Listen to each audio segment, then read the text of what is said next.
নমস্কার, দিগদর্শন অ্যাস্ট্রো চ্যানেলে আপনাদের সকলকে স্বাগত। আমি জ্যোতিষ দেবজ্ঞ মাতৃসাধক অমিত শ্রী। আজকে আলোচনা করব দগ্ধ গ্রহ নিয়ে। দগ্ধ গ্রহ বা কম্বাস্ট প্ল্যানেট কি, কিভাবে একটি গ্রহ দগ্ধ হয় বা কম্বাস্ট হয়। একটি গ্রহ দগ্ধ হলে বা কম্বাস্ট হলে সেই গ্রহটি আমাদের শুভ ফল না অশুভ ফল প্রদান করে, এই সব কিছু নিয়ে আজকে আমি আলোচনা করব। তাই ভিডিওটি প্রথম থেকে শেষ পর্যন্ত স্কিপ না করে দেখতে থাকুন। আমাকে যারা ইউটিউবে দেখছেন অবশ্যই চ্যানেলটিকে সাবস্ক্রাইব করুন এবং পাশে থাকা বেল আইকনটি টিপে দিন। যারা ফেসবুক এবং ইনস্টাগ্রাম থেকে আমাকে দেখছেন অবশ্যই আমার ফেসবুক বা ইনস্টাগ্রাম পেজ ফলো করুন, লাইক।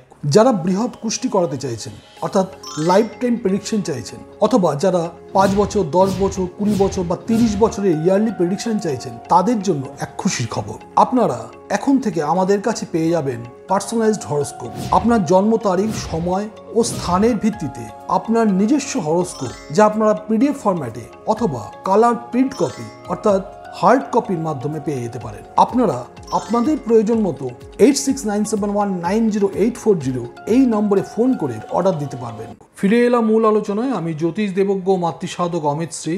আজকে আলোচনা করছি দগ্ধ গ্রহ বা কম্বাস্ট প্ল্যানেট নিয়ে। কি এই দগ্ধ গ্রহ? যখন কোনো গ্রহ তার চলার পথে সূর্যের খুব কাছাকাছি অর্থাৎ রবির খুব কাছাকাছি চলে আসে, তখন সেই গ্রহটি সূর্যের চরম তেজে ম্লান হয়ে যায় এবং তার কার্যক্ষমতা বা কর্মক্ষমতা নষ্ট হয়। বস্তুত তার ফল প্রদানের ক্ষমতাও কমে যায়, আর এই কারণে সেই গ্রহটিকে তখন বলা হয় দগ্ধ গ্রহ। প্রতিটি গ্রহ যারাই সূর্যের সংস্পর্শে বা সূর্যের খুব কাছাকাছি এক বিশেষ ডিগ্রির মধ্যে চলে আসে, সেই গ্রহগুলো কিন্তু দগ্ধ হয়। প্রতিটি গ্রহের দগ্ধ হওয়ার জন্য ডিগ্রির সামান্য তারতম্য রয়েছে। তো সূর্যের বা রবির আগে অথবা পরে 15 ডিগ্রির মধ্যে যে সকল গ্রহ অবস্থান করে, সেই গ্রহগুলো কিন্তু দগ্ধ হয়। যদি রবির আগে অথবা পরে 0 থেকে 15 ডিগ্রির মধ্যে যদি কোনো গ্রহ অবস্থান করে, সেই গ্রহ কিন্তু দগ্ধ হতে পারে। প্রতিটি গ্রহের দগ্ধ হওয়ার একটি নির্দিষ্ট ডিগ্রি রয়েছে। এবার আমরা আলোচনা করব প্রতিটি গ্রহ কত ডিগ্রিতে দগ্ধ হয়। এখানে আরেকটি বিষয় আমাদের জেনে রাখা দরকার।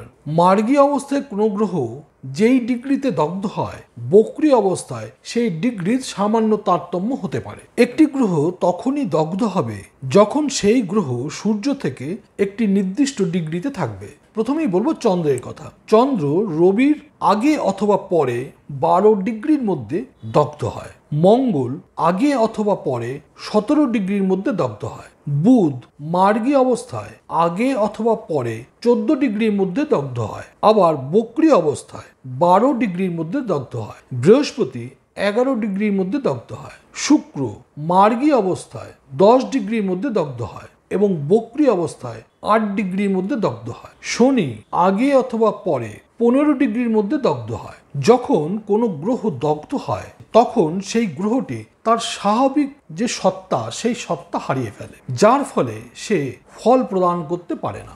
যে কোনো গ্রহ সূর্যের সঙ্গে সেই নির্দিষ্ট ডিগ্রিতে অবস্থানের ফলে তার মধ্যে সূর্যের প্রখর তেজে যে জ্বালা বা যন্ত্রণার সৃষ্টি হয়, তার ফলে তার রাগের বহিঃপ্রকাশে সে অশুভ ফল প্রদান করতে থাকে। তাই জ্যোতিষশাস্ত্রে বিশ্বাস করা হয় দগ্ধ গ্রহ সর্বদা অশুভ ফল প্রদান করে। তবে এর অশুভ ফল প্রদানের ক্ষমতা অপেক্ষাকৃতভাবে কম থাকে, কারণ দগ্ধ গ্রহ স্বাভাবিকভাবেই নিস্তেজ হয়ে পড়ে। আজ আমরা জানলাম গ্রহ কেন দগ্ধ বা কম্বাস্ট হয়। এর পরের দিন আমরা আলোচনা করব যে সকল গ্রহগুলি দগ্ধ হয়, তারা দগ্ধ হলে কি ধরনের ফল প্রদান করে। এই ছিল আজকের ভিডিও। যদি ভিডিওটি ভালো লাগে অবশ্যই বন্ধু বান্ধব আত্মীয় স্বজন সকলের সঙ্গে শেয়ার করুন, লাইক করুন, কমেন্টস করুন। আর এখনো পর্যন্ত আমার চ্যানেলটিকে যারা সাবস্ক্রাইব করেননি অবশ্যই চ্যানেলটিকে সাবস্ক্রাইব করুন।